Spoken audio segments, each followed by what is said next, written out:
why you are participating in this course. What we hope is that this course will give you a toolbox for life, both in your professional life and in your personal life, of how to interact with people with different forms of disabilities. And basically to be a better human being, fellow human being to families that have children and youth living with conditions and syndromes. But also, if you are a nurse, how will you act when you suddenly have a patient with autism or a person that has cerebral palsy? How can you interact in a better way? What we hope is after these 8 sessions, you will feel much more at ease on how to interact in a very relaxed and natural manner, both with the families as well as with those living with various conditions and syndromes. Then I would like to go straight into the first part of this session. And the second part of this session, I will go through what you will be able to hear during the coming sessions. Firstly, what distinctions do we have in terms of disabilities? Before I even start with that, we have an issue with the terminology. Disability has a little bit of a negative tinge to it. We haven't yet found a better word. But we know that in the 50s, in the US, the term that was used was idiocy. Then it was felt that it went from idiocy to retarded, and that was an improvement. Now we have left that type of terminology, which is so horrible, we think today. What we really would like to look for is much more how can we learn to see what are the particular special abilities that persons with various conditions have. They can be much better than the rest of us at various different things, and we will see that during this course. But we tend to focus on the negative, and we would gradually like to find terminology that rather focuses on the positive. So you, as participant of this course in the coming years, you will be part of the search for new terminology, new ways of expressing various conditions and syndromes, and highlighting rather than the positive than the negative. When we talk about disabilities, we tend to divide it into more or less 3 different areas. The first, those living with a physical disability. It may be a physical disability that occurred at the time of birth, or because of something that happened during their lifetime. And they are either quadriplegic, which means all their 4 extremities, they don't have any movement on it or very limited movement. And they might have to sit on a wheelchair, might have to operate with their mouth, a stick to be able to move their wheelchair, and so on. Now, in those type of situations, very often the main issue is obviously something that helps them to have mobility and to be able to have access. You put just one step and it makes it impossible for them, for instance, to enter with a wheelchair, or makes it much more difficult for them if they have walkers or whatever to enter a building. We have generally over the past 20 years, 30 years, managed to make certain progress in the majority of the countries of the world around the issues of having building codes. That is, already when you build a building, you should do it so that it is completely accessible to somebody sitting in a wheelchair or so. In the US, many of you here are in the US. There, the issues of accessibility already have made significant progress. In other countries, we have some participating from Africa. There it becomes particularly difficult in the countryside where there is no tarmac, no walkways, and how will they move around? Now, so physical disability, the key issues there are issues of access. Still, I remember Cara, a friend who used to be volunteer in my office quite many years back, and she started having a regressive muscular problem, and she now has to use a walker or a wheelchair to move around. And when she was at Miami airport, one of the employees said to her, well, why do you anyway travel? You should stay at home with your wheelchair instead of causing all these troubles for you to travel. It was incredible how an employee at the Miami International Airport could be saying something like that to a person sitting in a wheelchair. So there is discrimination against persons with physical disabilities as well. So it's not only an issue of adjusting that they have the support they need to move around and the access, but there are still some people who say, why should we doing so much investment for a few persons sitting in a wheelchair? And those attitudes needs to be changed. If somebody doesn't have access, then none of us has access. We need to ensure that all can have access to schools, museums, into public transport, whatever. We need to build it from the start so that it is accessible. Then we have sensorial disabilities. Here in sensorial disabilities, we generally tend to talk about two things, those that are deaf and those that are blind. I would also add, although it doesn't fit completely into the title of sensorial, but also those living with stuttering. I would like to go through a little bit the situation for these persons. And I will focus particularly on blindness and on stuttering. We have approximately 27 million completely blind people, but we have about 10 times that number that have severe eyesight problems. So when you have one totally blind person, you might have about 10 times the number that have severe difficulties with seeing.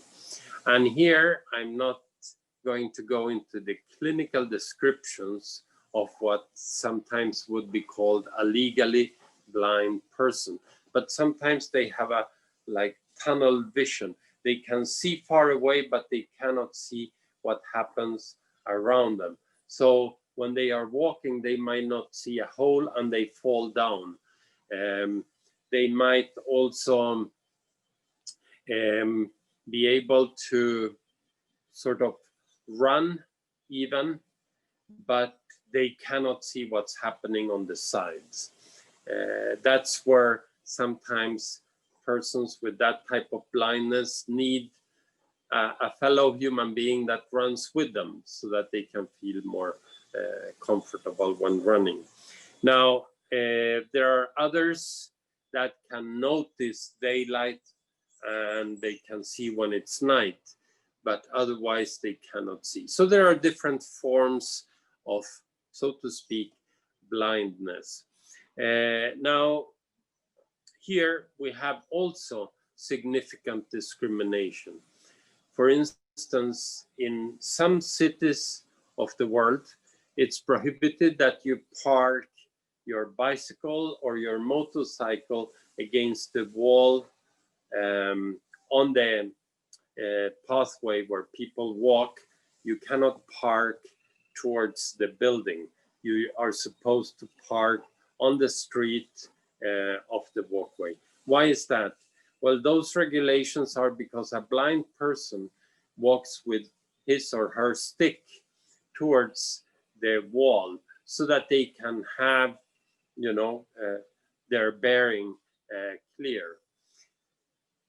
Still, there are some that still park their bicycles and their motorcycles where they shouldn't be, and that becomes a problem for blind people when they are walking.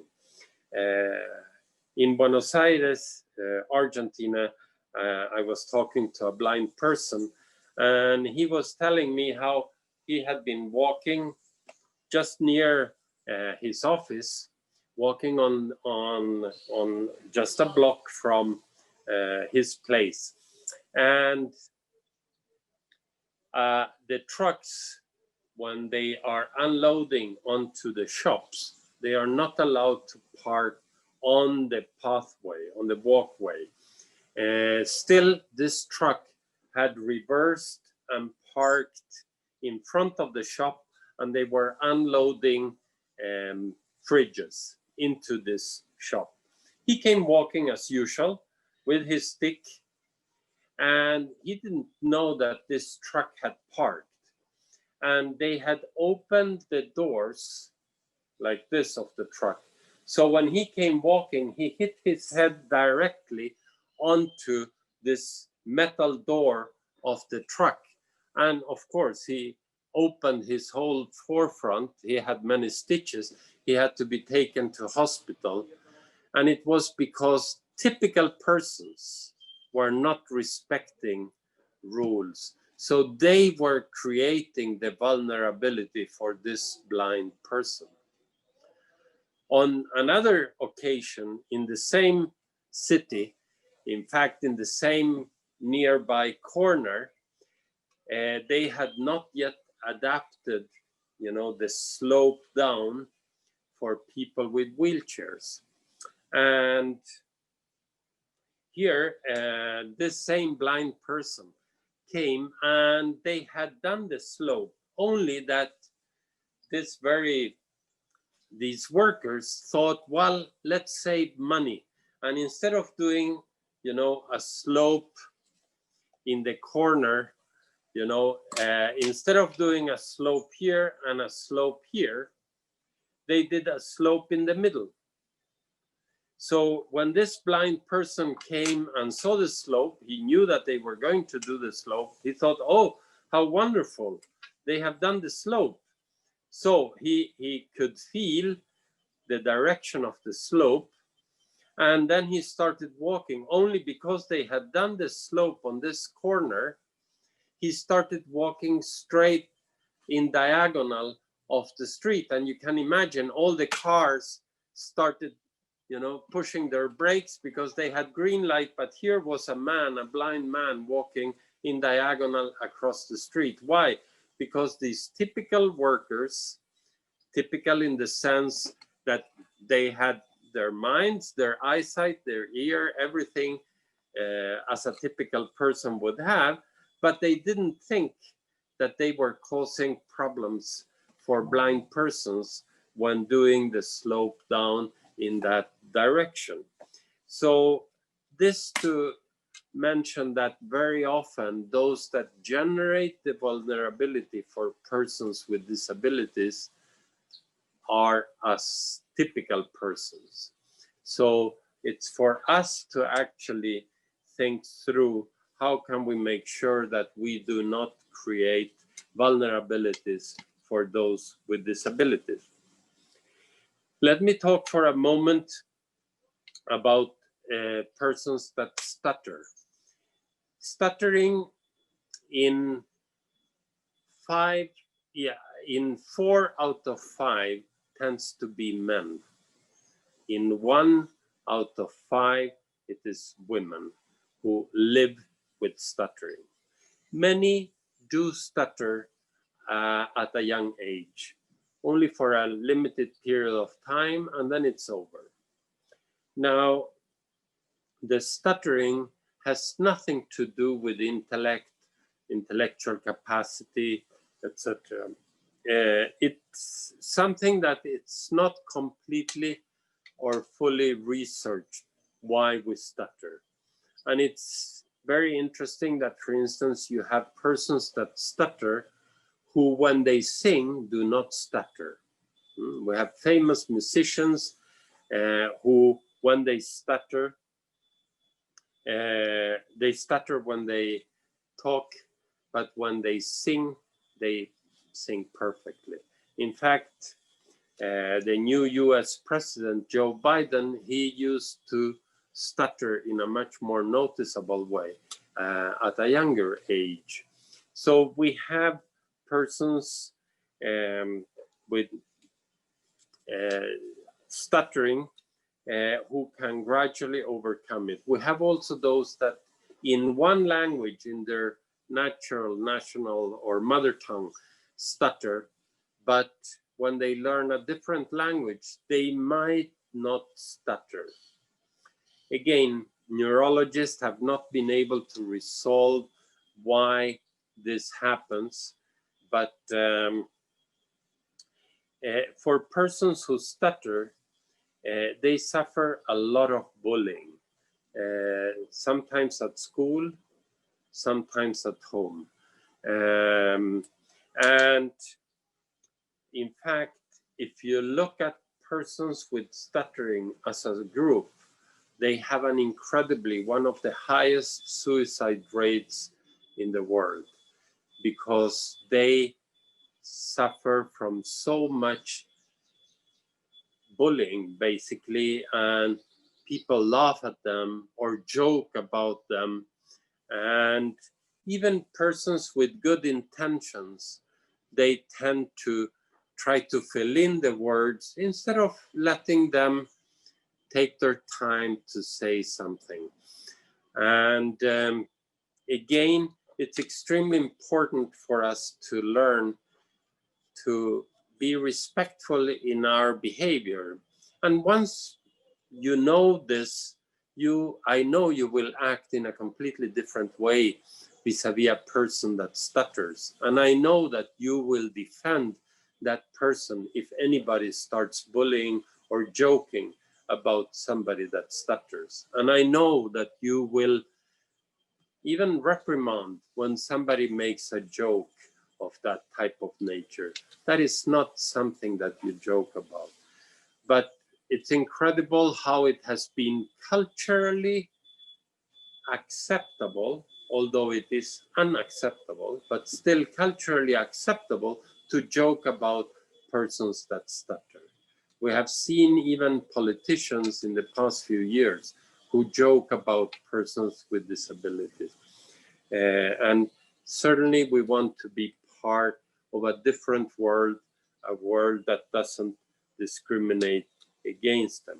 Now, persons that are blind, for instance, they can do sports. They tend to, for instance, do sports with these twin bicycles. So a seeing person sits in front and the blind person sits in the back, and they can cycle and do sports. They can run in pairs.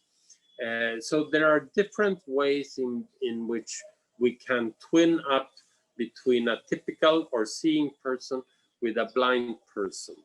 And the same, obviously, with all types of conditions. We can become better human beings for them in how we act and interact. Now, a final point on blindness.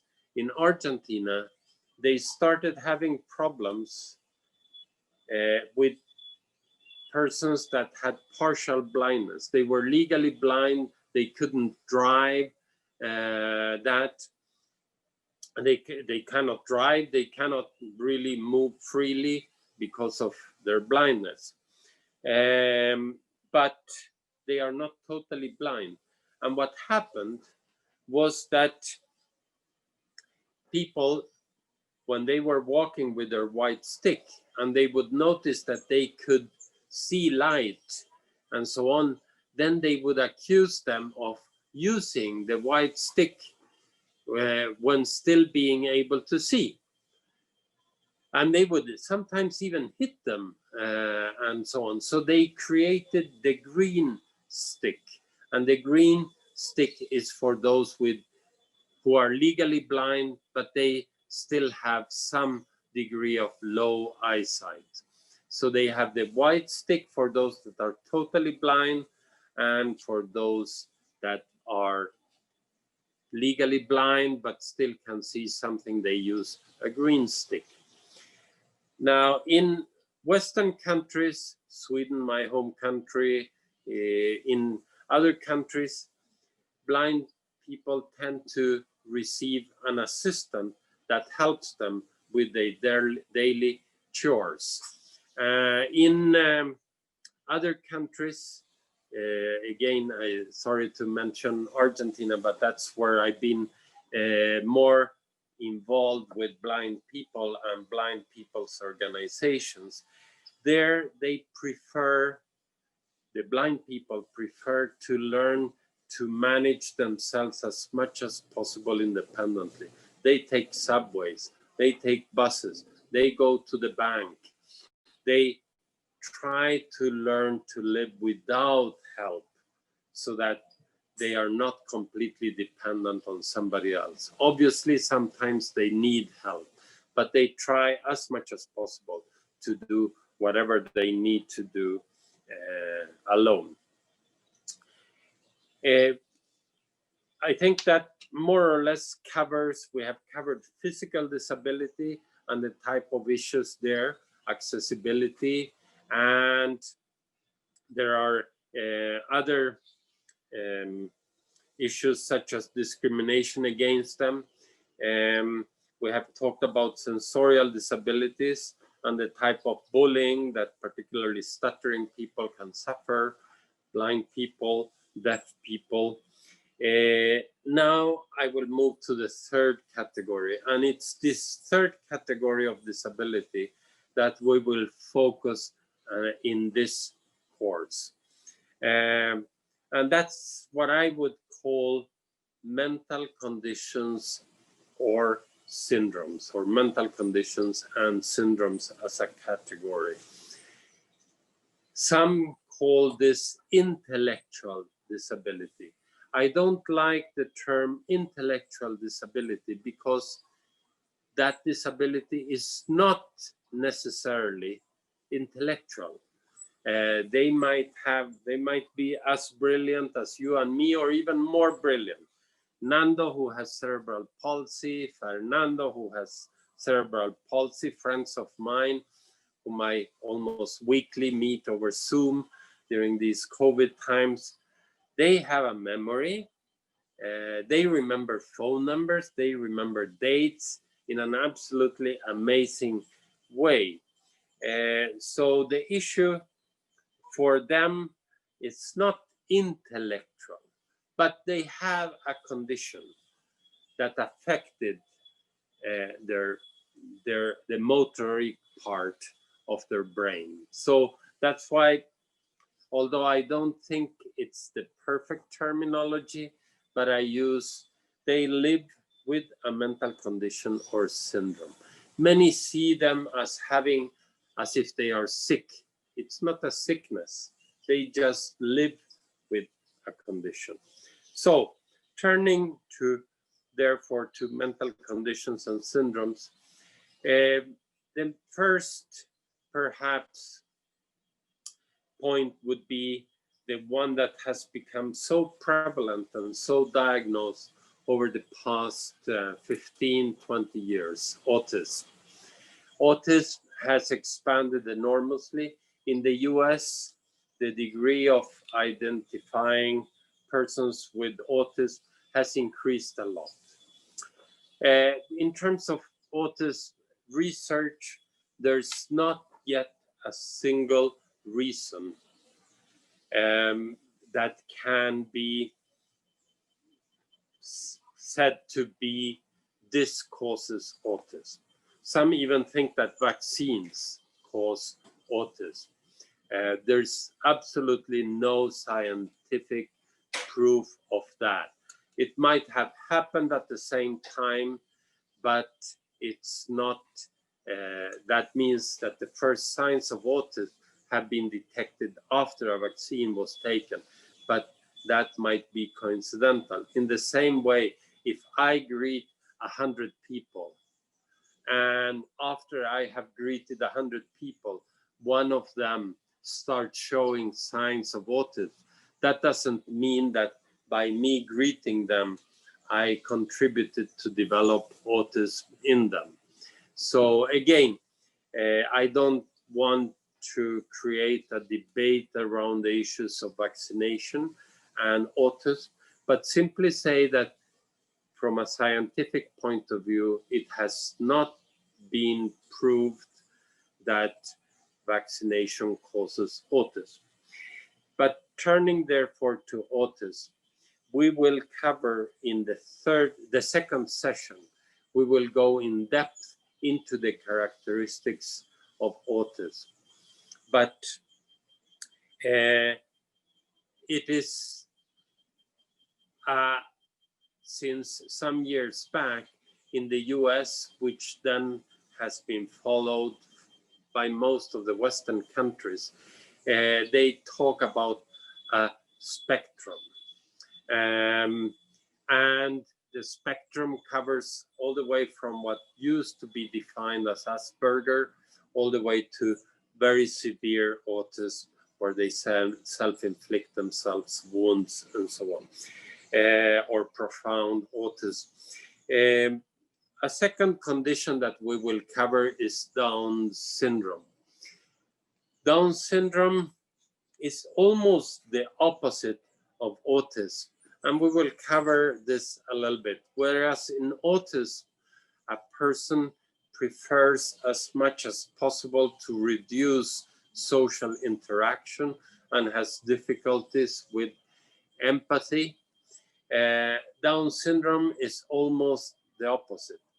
Whereas the autism, sort of the knowledge part of the brain is not well connected with the feeling part and creative part of the brain.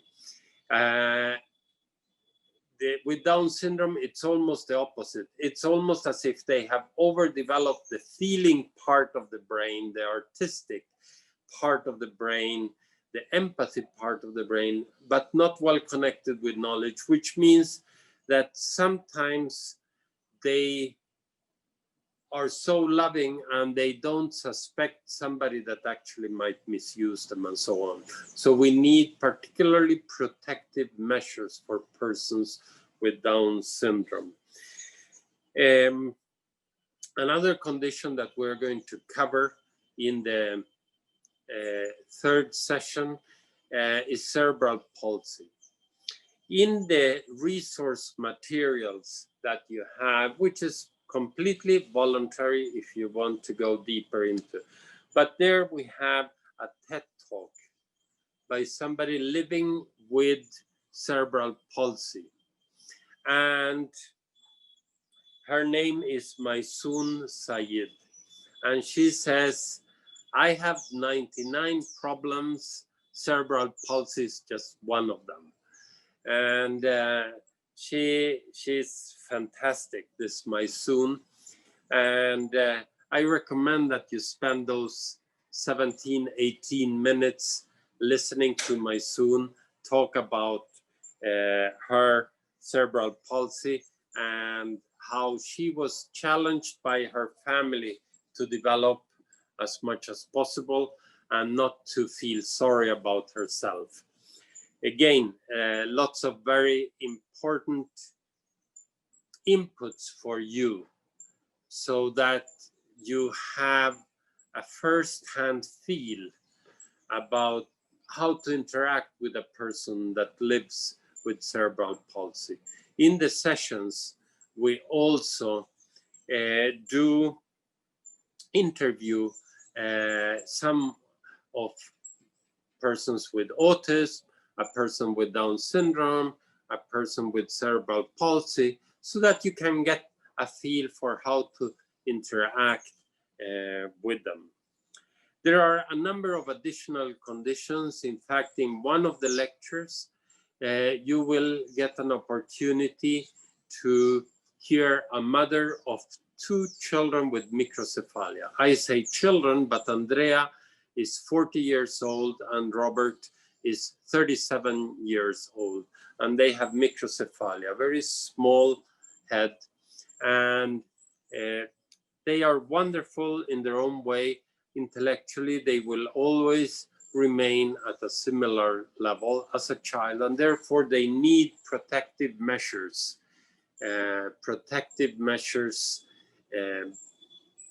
As you would do for a child. That doesn't mean that they are a child in the sense that over the years they intuitively develop, for instance, to detect how you relate to them. They can feel if you really love them or if you are just trying to be nice to them, but you're not really engaging with them. They can detect that in an absolutely amazing way. There are other conditions. We will touch very briefly Prader-Willi. Prader-Willi is a condition that mainly affects girls. It's not often that it affects boys. In Prader-Willi, you tend not to notice anything at a young age, but you tend to, at around 4 years of age, suddenly you go to a birthday party and you see how this girl starts running and trying to eat everything that is available, the cake and everything that is being served. It's not that she's misbehaved, but she has started to develop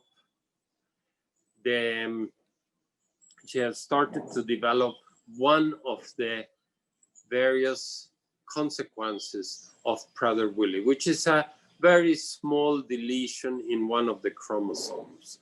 You can read and Google more. This is not meant really as a medical introduction to this, but more how you as a human being and as a professional should interact and relate with them. Now, they start developing a sense in their brain of hunger.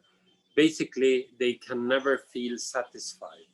Imagine if you spend, the whole day without eating, jogging and doing different type of things. When you come home, you're starving, you open the fridge and you look for what is there here that I can eat. Well, that's how they feel every single minute. So the parents of a girl, I say girl because the majority are girls that live with this condition, they have to put locks on the fridge, they have to put locks on anything that contains food inside. And obviously over time, they tend to become incredibly obese because they are constantly trying to eat and eat and eat. And you can imagine the impact this has on the mother. On top of that, they have behavior issues. Now, behavior issues are not typical only to Prader-Willi. In fact, for many of the different conditions and syndromes, you will have issues relating to behavior issues. Chromosome 49, for instance, another condition where behavior issues are particularly difficult. And what do I mean with behavior issues? Let me try to put it in a way that makes us feel how they feel. You are invited to a wedding. You are looking forward to this wedding. You are going to be the best man, or you're going to be with the bride, helping her. You get a nice dress. It's all coordinated colors. You have worked on it for weeks. And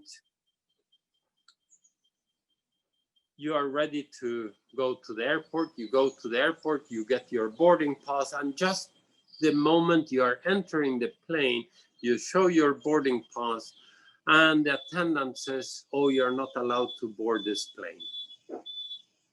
Perhaps because they had too many passengers or something, but suddenly they say, you cannot board the plane.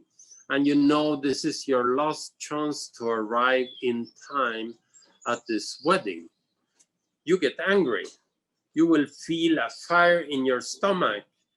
And I've seen many who completely lose it and start shouting and, thumping with their fist on the desk and saying, I have my boarding pass. I want to join this plane. I'm going to a wedding. I want to be there. Now, normally you don't react that way. Normally, you will be able to manage your feelings when somebody tells you no. Still, for those that live with a condition where behavior is one of the issues that is part of the package, like chromosome 49, Prader-Willi, there are a few conditions where behavior is a significant issue. In those cases, just telling Guille, who has chromosome 49, telling him, no, don't do that, has the same impact as if I'm telling you, don't board this plane. He feels all this anger. The brakes that you normally have in your brain to calm you down in the midst of somebody's telling you no, that is not there for them. And that's why they enter a tunnel of anger from which they have great difficulties getting out of. And the issue is not pushing them or shouting more at them, because that drives them further into this tunnel. But how can you act, hug them, whatever, and help them gradually go back to where they were?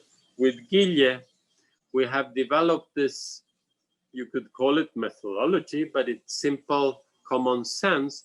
Instead of telling him, no, we're not going to go to the horses now, but we're going to do something else. Instead of saying so, you can say, Guille, of course we're going to go to the horses. And before we go to the horses, we're going to visit the rabbits, and we're going to do this, and we're going to do this, so that when you go to the horses, you can tell them that you have done all of this. And then there is no issue. Then there is no behavior problem. So again, how do we, typical persons, interact?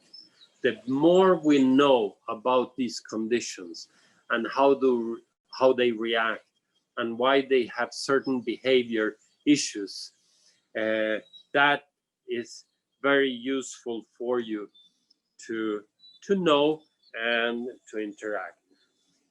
Now, therefore, in the first session today, we have been looking at different types of disabilities: physical, sensorial, and those living with mental conditions and syndromes. Now, those living with mental conditions and syndromes, we have approximately 200 million of them around the world. And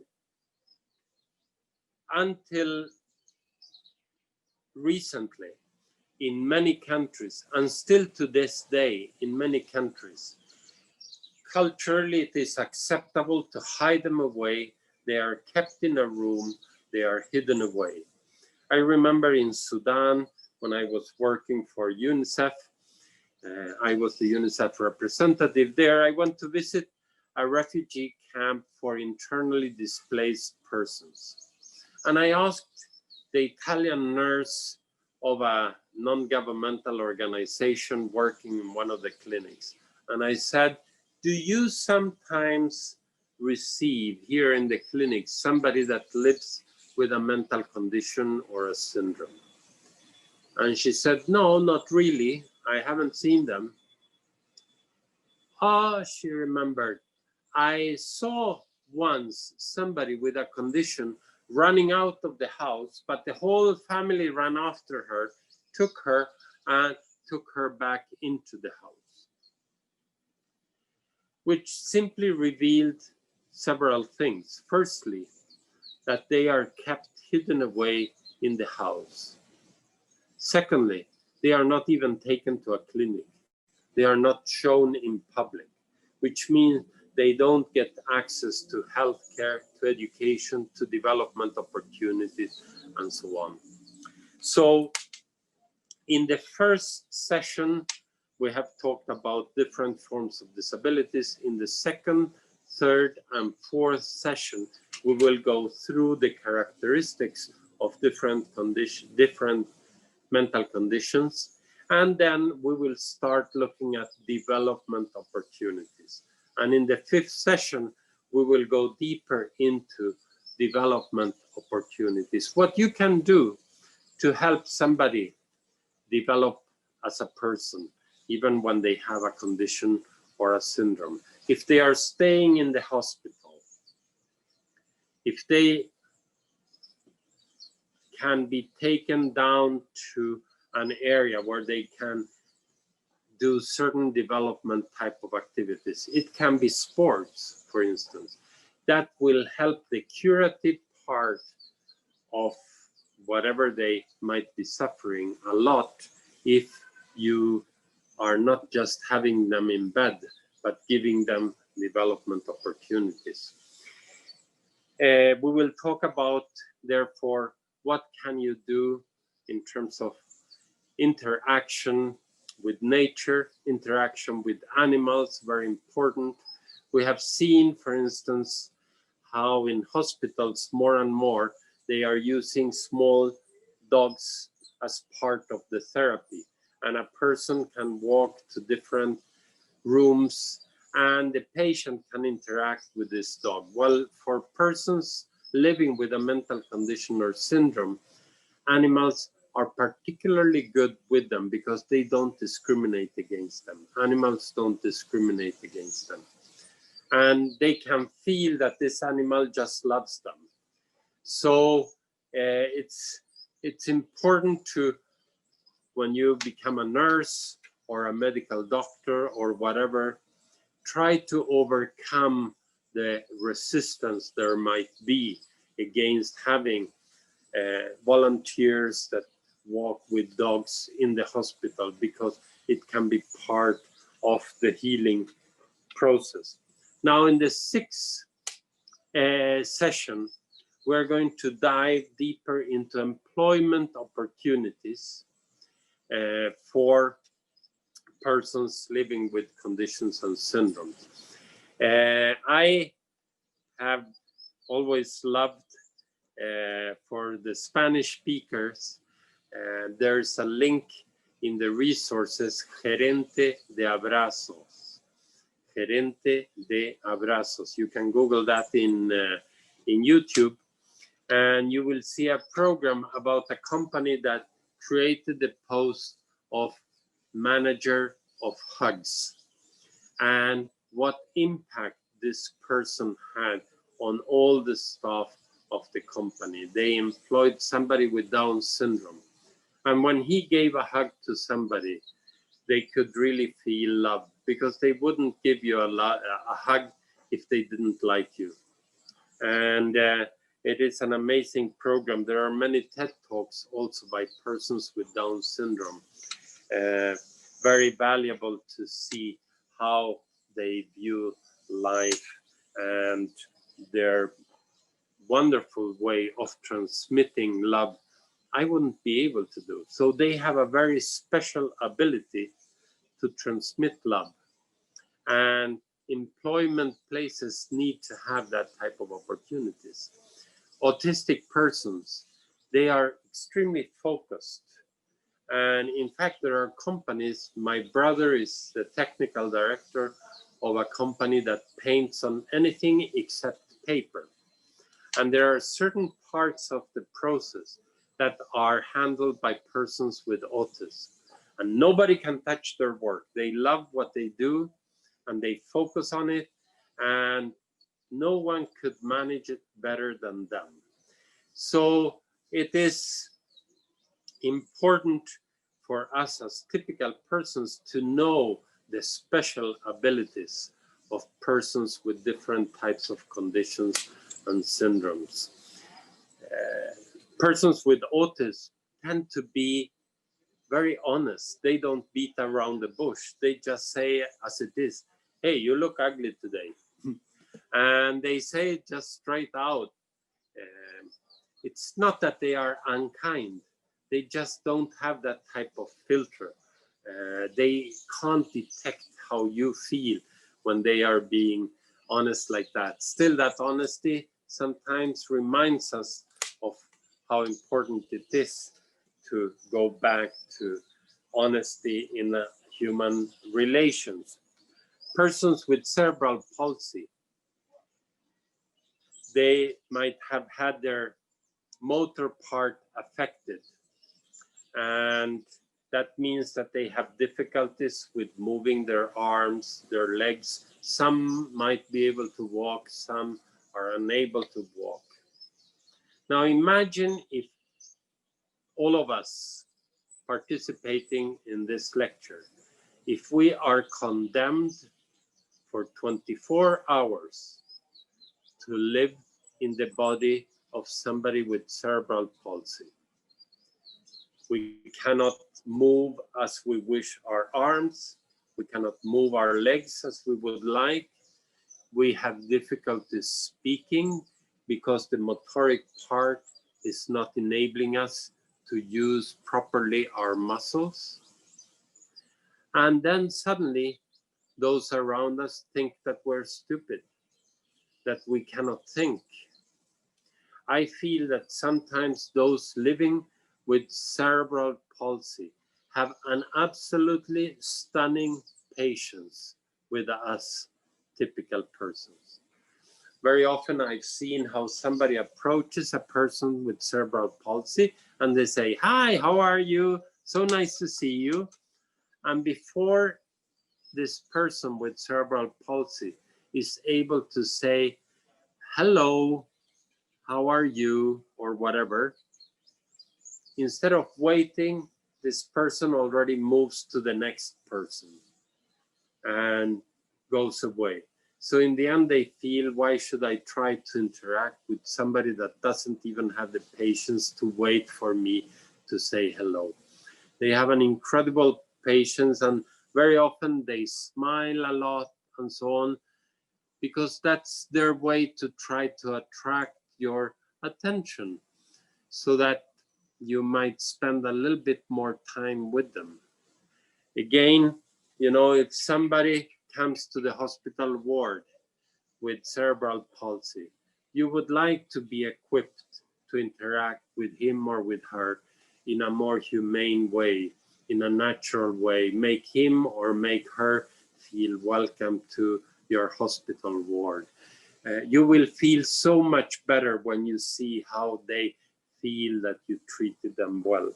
Again, this is part of what we will be covering in the 6th session on how even persons with cerebral palsy can function in a workplace. And we will look at acudam, acudam.com and acudam.org. both a company and a foundation that only employs persons with different conditions and syndromes. And it's in Spain, 2 hours outside Barcelona. And they have been functioning for now 43 years, 44 years. And it's amazing how they continue having a turnover of about 16 to 18 million dollars a year with things produced by persons with different conditions, Down syndrome, autism, cerebral palsy, and they are not pressed in time. They do everything at their pace. We will learn more about it on the 6th session. On the 7th session, we're going to go through human rights. Why is this very important? Well, the countries of the world have agreed on a certain floor standard, minimum standards for persons that live with different forms of disabilities. And in fact, one of the paragraphs of this Convention on the Rights of Persons with Disabilities establishes that whatever is their means of communication shall be considered a language, which means even if they are nonverbal, the way they communicate with a smile, with a movement of the hand, with sign language, whatever, all of that shall be considered by the authorities, by us as language, which means we are the ones that need to learn what is she, what is he trying to communicate to me? What is it that he or she is trying to tell me? And we're trying to go from a paternalistic way of seeing, oh, this person has a condition, so we have to designate somebody to speak on his or her behalf, to instead a world where we actually give them more space and give them more of a say, and where we try to learn better what they are trying to communicate to us directly, interact with them. Now, in all of this, the 8th session will be on the 27th of February. And on the 27th of February, we will round up this whole course. Between now and then, Phyllis will repeat to you a little bit at the end here. Phyllis will also let me know if there are any specific questions that you have raised during the session. But certainly on the 27th of February, we want to go through any additional questions that you have and your reactions, and we will sum up the entire course. But between now and the 27th, there are 6 sessions that are already uploaded on these different topics, including human rights. And this 7th session that I mentioned on human rights is because it will give you elements for arguing with the authorities or with your bosses in the hospital or in your company or whatever, on what should be measures that make for a more inclusive hospital, a more inclusive company, etc., a more inclusive school, a more inclusive university. So again, I look forward to all your questions in the coming sessions. I turn to Phyllis for a moment, but thank you so much for attending to this course. Phyllis, any particular questions? And then after that, if you would like to just go through the different, how all the students could access the sessions that we have already uploaded. Over to you, Phyllis. Thank you very much, Niels. We have one question that I would like to pass on to you now, and to also reconfirm, which I just said in the email or in the chat, that during this time, because we're not having live sessions all the way through, please feel free to send questions to me. I'll pass them on to Niels, and feel very free to do that whenever you want to. The question that I thought you might want to address this morning is there any evidence that autism may have existed for a long time, but there wasn't enough research or knowledge to know this? And was it ignored, for lack of a better word? Is our technology and knowledge as our technology and knowledge increases, are there bound to be more discoveries? So I'm curious if this might have some role in the condition. I certainly think that autism has existed over the ages, only that it wasn't given that name. We can read in history about persons that were extremely focused, seemed to be detached from emotional engagement, who can show all the signs of living with autism, having lived with autism. It's not necessarily that we ignored. Even when I was a child, I can remember I lived for a few years in a country called Paraguay, and I remember persons that today I would probably say they probably had an element of autism, simply that we didn't have a way of indicating. But thank you for this question, because at the moment, the average age at which autism is detected is around 4.5 years of age. If we could reduce that to about 2 years of age, we would have 2.5 years of more development opportunities that didn't exist, that we wouldn't have if we delay the detection. Sometimes the parents themselves are in a state of negation. They sort of feel, oh, there's nothing wrong with my child. And therefore they delay the opportunities for development that this child could have. So we need to identify, and today we do have early detection. Obviously for Down syndrome, there is mosaic Down syndrome where you don't see physically, but they have all the aspects of Down syndrome without you seeing that on the face. That might take a little longer to detect. But Down syndrome, otherwise you can detect. Cerebral palsy, you can detect. Autism, you need to look at signs. You can already at 3 to 6 months of age start detecting certain signs. And those have been listed so that a mother or a father can detect at 6 months of age, at 9 months of age, at 12 months of age, specific signs that can imply that their baby has autism.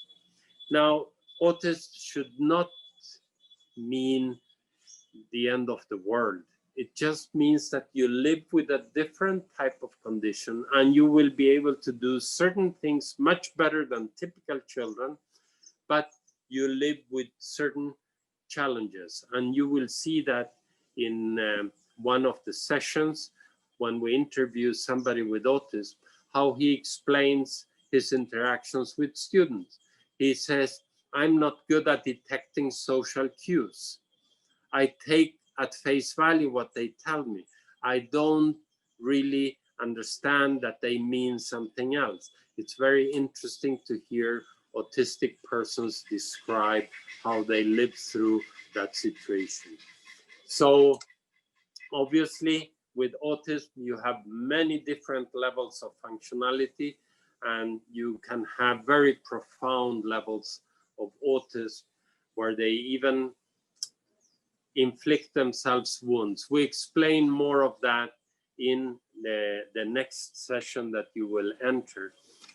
We can't go through that in detail now, but I hope you will enjoy it. And certainly if you have any additional questions, we will go through them at the end of the course on the 27th of February. Thank you so much, Phyllis. Any additional advice to the students? And then let us leave, after the end of this session, let us leave open so that anybody that wants to add an additional comment, we're able to get it. Thank you so much. Over to you, Phyllis.